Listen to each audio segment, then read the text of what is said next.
Welcome to another episode of BORDERLAUGHS podcast, guys. Thank you so much for joining us. My name is Josh Castro. You know me here on site at El Perritos restaurant. Here's where I do my podcast, where I talk about comedy, culture, comida, guys. And I have my very good guest here today, Mr. Ronnie Rohrbeck, guys, from Ronnie Rohrbeck. Is that how I say it? Right? Yeah, Rohrbeck. I'm still trying to get the whiteness out. I know, man. I gotta get the whiteness out. Yeah, man. Growing up with white parents, don't get me wrong. My mom was a good cook, but it was just never to this level. Yeah. Well, you're gonna have your certain quirks of what you like growing up with, especially whatever food you grew up with. Mm-hmm. But once you get exposed to your own, culture, what'd you think about the tacos, man? Oh, fucking good, dude. Yeah, way better than the taquito. Anything like it that you've had before? About like anything like it? Or not really. No? Yeah. Just because growing up in Michigan, Yeah. like if you went to the southwest part of Detroit, Yeah. you could find more Hispanic culture. But like I lived 45 minutes away from there, so I never really went over there a lot. So you grew up in Detroit? Yeah, so I grew up in the Metro Detroit, the suburbs of Detroit. Okay. So I grew up about a half hour north of downtown. So that's not like anywhere Eminem from, right? No. That's the only thing. We got the white trash, but we didn't get the talent. No. That's interesting. I've never that's the first thing that comes to mind, because obviously Eminem put Detroit on the map, so I always associate everybody Eminem or stupid shit like that. Well, so I kind of was lucky because I had the best of both worlds in the sense that my mom grew up on a farm and my dad grew up on a farm. So they were farmers, but they also lived closer to the city. So I got a taste of what city life is, but at the same time I could go visit my grandparents and they have a couple acres of land where it's just you kind of just gotta experience the freedom of this regular nature. Wow. So that's beautiful. It was because for me, where I early on in my childhood, I grew up 30 minutes north of Detroit, and then as I got a little bit older, my parents ended up moving, and then I went to the same high school. I graduated from the same high school as Kid Rock. Wow. How do you feel about that? To be honest with you, I feel indifferent because he's still the most famous person from our high school.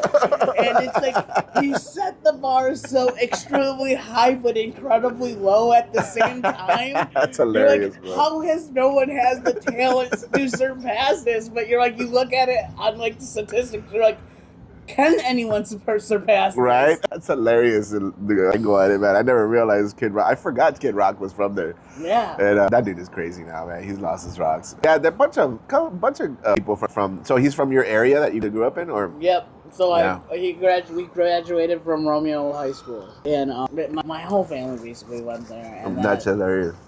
And I had a teacher who was I had him as a student before. He goes, I'm going to be honest with you, Ronnie. He goes, you guys have a lot of similarities, but he goes, you're not as much of an asshole. I'm I don't know how I feel about this, but my heart got a little bit warm. I'm so you mean I have a fighting chance of making it? So you're telling me there's a chance? That's awesome, dude. That's awesome. Yeah. So you grew up in Detroit, and then you went to high school with Kid Rock. He graduated in what year? He graduated way before you did, right? So that was the early 90s, right? Or maybe I would think about what do they have any pictures of him in the school, valedictorian? Because it's such a small town. My mom's cousin owns the funeral home across the street from where the high school used to be, and he'd always have the yearbooks and everything, and then you could look him up, but people would cut his face out of the year and everything. Yeah, they hate him now. Well, no, it wasn't even that. Even before it was everyone is just they're I want his picture. That's what it was. I see. That's interesting. Yeah, and so you grew up in that area. So you were adopted, right? Yeah. Oh, wow. So how was that? How was that growing up? It was honestly. Or let me start off. How did you find out you were adopted? Or when did they tell you, or did you I always kind of knew. Just at what age though? I think I had to be about 4. I always knew just because growing up, I grew up in growing up early on. There's a couple black families and everything because we were closer to Detroit. Right. So but when I was 6, my parents moved me out further away from the city. So it turned to more white people. So early on, I saw black people have black parents, white people have white parents. And then I was always like, What? why do I look like I look, but my parents are white? And then growing up, kids were just so fucking mean. Yeah. They're like, I remember there like some girl walking out of me. She goes, "Did your mom have chocolate ice cream when she had you?" Oh my God. I'm like, I don't know how that works. I'm like, that hurt my heart. I'm like 5. Wow. That just comes from the, just not understanding, bro, the culture. No. And I got... For me personally, like fitting in was always like growing up never like a major point for me. Yeah. It's like not only just being adopted but having a disability. Yeah. It's just that like I guess now because like growing up I was fortunate enough my parents put me in a lot of physical therapy and everything. Yeah. But like even when I was younger, like just because I'd always have to wear a brace on my leg and everything to walk properly. Right. Like I always knew I stood out. So Right. it was also, Yeah. there's always, and then being adopted on there. Growing up, I like early on I kind of had like an identity issue. Yeah. Where, like I'd never really had a lot of friends until I got a little bit older. Right. And that was because I just felt a little bit kind of embarrassed because Right. like I went to public school like from like kindergarten to first grade. Yeah. And then after that, when my parents moved, they put me in a private school. And then when they put me in the private school, that's when my like life changed because like I had to redo the first grade, so I was a year older than everybody. Oh no. But because it was private school, it was basically almost like all white kids. Yeah. And so it's just like there was a handful of like black kids that ended up getting into the school as like I got older and we became friends. Right. But for the longest time, I felt like I was like in my class, I was the only person of color. Yeah. And it's just like you felt different. Yeah, you always felt different, Yeah. no matter what. Like Right, I never right. hung out with people Yeah. just because I always felt almost kind of not like ashamed that like my parents were white, but it just felt so different. Yeah, like, it's different from everybody else. And then you always have to explain how like. Right. I get that, dude. I totally get that because I grew up also like they put me in public school, but they also like gave me a disability too, and it turned out I had really bad really severe ADHD. To the point where there was no medication at the time, so they put me in the room with like people who had physical disabilities and also mental disability. I'm like, do I belong here? And then that segregated me from being different from my regular friends. So I totally get that, bro. The segregation of that and not being able to like, and like I can only imagine how tough that was for you. So you're growing up and like you noticed the difference, but did your parents ever had like a sit down talk and like tell you like, hey, this is who you are, and this is, was there ever a conversation like that or this? Well, so yes and no. So Yeah. like I've had this sit down conversation, and like my mom and my dad have told me, and they're like, this is the situation that we know about your actual birth mother. Is like all I know was that at the time I was her first child. She was a maid in Guatemala, and that she gave me up. And then later on, when I was in the 7th grade, I found out that my foster mother wrote me a birth letter. Wow. And I luckily had my Spanish teacher at the time translate it and everything. So it was wow. really cool. But like I've never reached out just because You know who she is though? Would you be able to contact her today if you would? I probably could. Yeah. I mean, like for me, the way I look at it is just like knowing how like everything's never like a fairy tale ending. Right. Yeah. For me, I don't know if like I know like I hope they're all doing well, but I don't want to feel the guilt of knowing that like I know that I have family in a third world country. Like I probably do have a brother or sister that I don't know about. Yeah. It's just like it'd be cool to know about them, but like at the same time, it also hurts me knowing that they'll never have the same opportunities that I've had here. That's so deep, bro. Like I understand like how fortunate I am just to be able to do stand up. Is that like for me like having a disability, being in a third world country, but to be able to the fact that I was adopted here and like given the opportunity just to do this, it's like. We're not doing fucking Apollo. We're not doing the Comedy Store. But, like, shit. Like, if I was still in Guatemala, I don't even know if I'm alive still with how bad my disability is. It's like, so I'm just fortunate to be here. That's great, bro. That's great outlook on life, man. And bro. That hit me deep because I've seen situations like that, and I grew up in a border town. I've seen all that shit, bro. And my friends went through all that shit, you know. It's crazy, you know, and you just don't know how people's lives are impacted, especially if, like, you know, the situation is different from how you grew up. But I mean, it just reminds me of those situations where you're just like, you're not comfortable in your own skin. You're kind of figuring out who you are. You know, you have all these things weighed up against you, bro, and your outlook on life is great.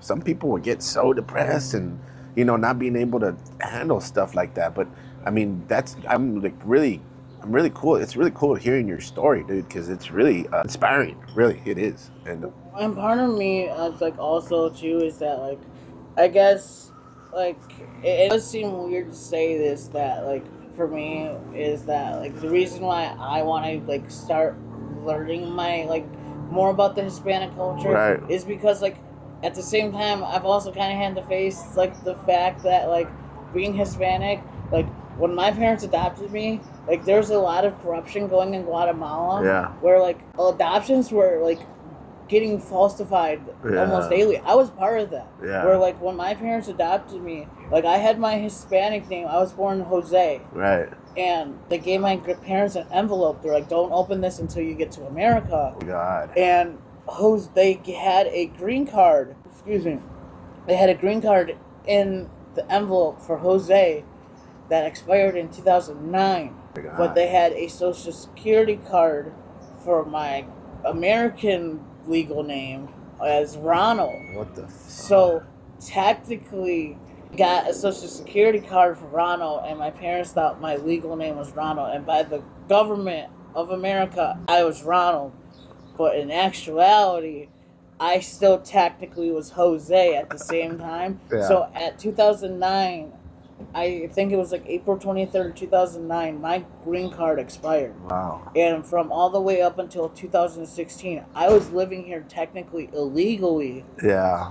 And, like, to the point where, like, if I would have got into any legal ramifications, I could have been deported. Yeah. And, like, it's kind of, like, joke about it, like, about how, like, I felt so, like, I always felt weird whenever I would see, like, a nice car. Yeah. But, like, in reality, that was, like, I didn't know until, like, I almost turned 18 when I wanted to vote into the election, when my government teacher's like, hey, I think you need to look into this, because he goes, you might not be here legally. And I goes, I'm not going to say a word until, like, you and your family get something. Like, we had to get lawyers and everything involved in everything. Like, I had to go downtown Detroit. I get sworn in as an actual citizen. Wow, dude. And so it's just, like, I guess part of me, like, kind of also, like, I mean, like, I never really understood the fear of being here illegally, but, like, knowing now that I had to go through it, it's like, I kind of get both sides, like, of the spectrum. You have an interesting story, man. That is something that a lot of people can relate to here, especially in Texas. And, you know,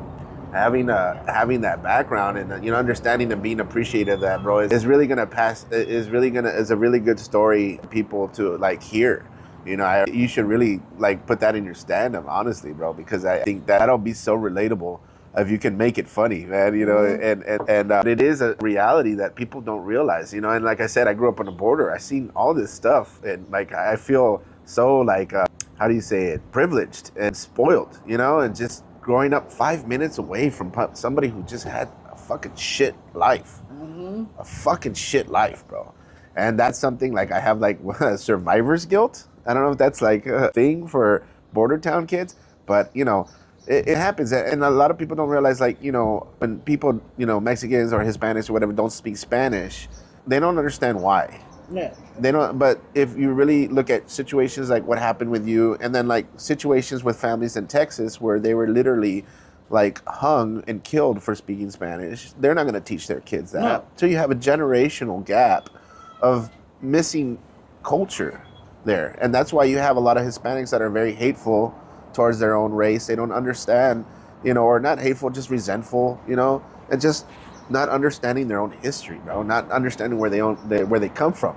And that's a lot of Texas. And it's designed that way for us to be kept in the dark. It's designed for us not to know, because our history is very sad. It's very, you know, probably the reason of what happened in Guatemala is because some probably American influence. You know, just like Nicaragua, just like all these countries that that are struggling, and you wonder where we have mass issues and deportations and things like that. But they don't want to say that. They don't want to talk about it. And we don't want to talk about who's hiring them and why do we keep hiring them if that's the case. And if we're going by the law, you know what I mean, then they should be also charged for hiring, you know? So that's a crime itself. So it's like we do the double standard, but we don't want to talk about that.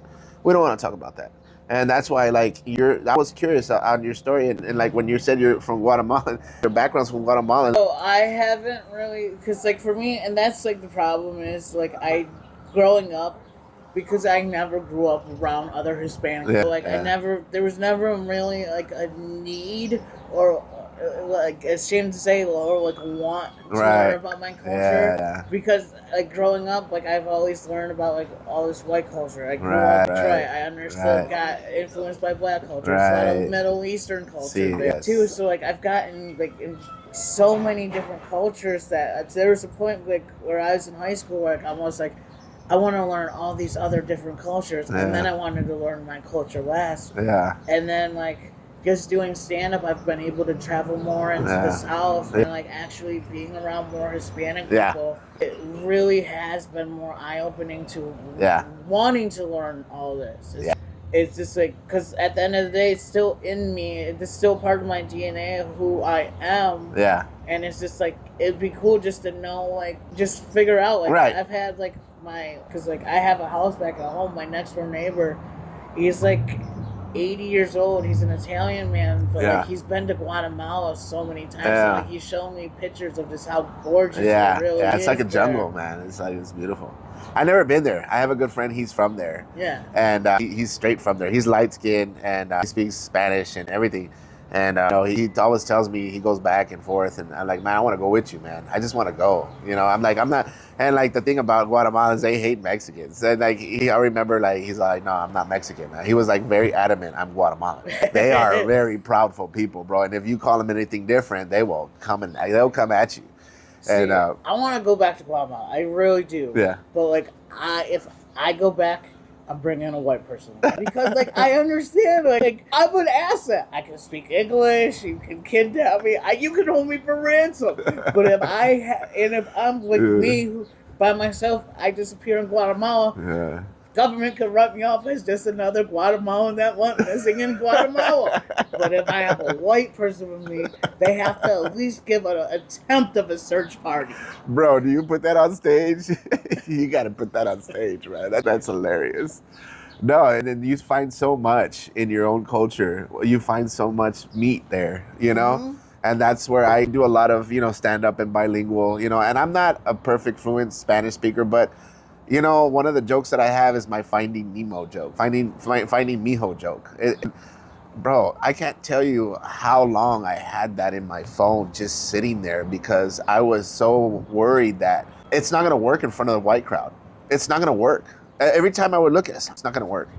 And the moment that I tried it out, man, that joke hit. And it was hitting with white people, it was hitting with black people. And I was like, what the fuck? I've been holding back this whole time. And it's just a matter of, and like now I started doing more bilingual because also too, in the Hispanic culture here down in Texas, they look down at you if you do all doing Spanish jokes. And because it's also their hatred that they can't do it. So I get a lot of hate from other comics because I can dip in both worlds, baby. And so, like, I didn't realize that was a gift. I was more like, I was holding it back, and then I would do only English, and then I would do, like, okay, I could do bilingual jokes down south. I developed 2 different sets, bro. 2 different sets. I have my white people set here, and then I have my jokes down there. I could do my bilingual shit. Because they're going to get it. I don't have to explain it to them here. And that's the beauty of it. When you start diving in, you can get so much material, bro. Especially, like, your perspective on your own culture. That is hilarious. That is fucking hilarious. And that's what I try to do with mine. Like my perspective on first time I hear speaking Spanish, or first time I'm trying to learn Spanish and I pick up on words that don't really mean that, it really means this. You know what I mean? And it's stuff like that keeps people like, those are my best jokes, Yeah.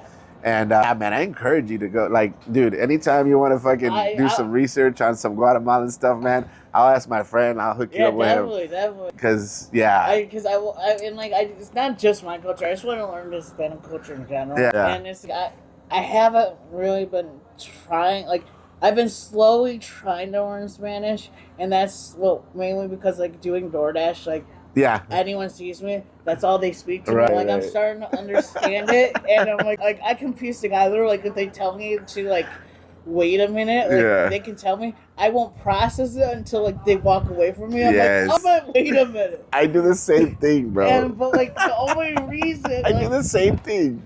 like I'm growing up, I'm like, why would I ever want to learn Spanish? Right. And then coming down here and seeing some of the Latinos, and like they come up to me and speak Spanish to me, I'm like, I think I fucked up. No, you didn't, bro. My dad, he would always joke about me. He joked to me. He goes, the reason I never taught you Spanish is so that if you ever piss me off, I can send you back, and you would never find your way home.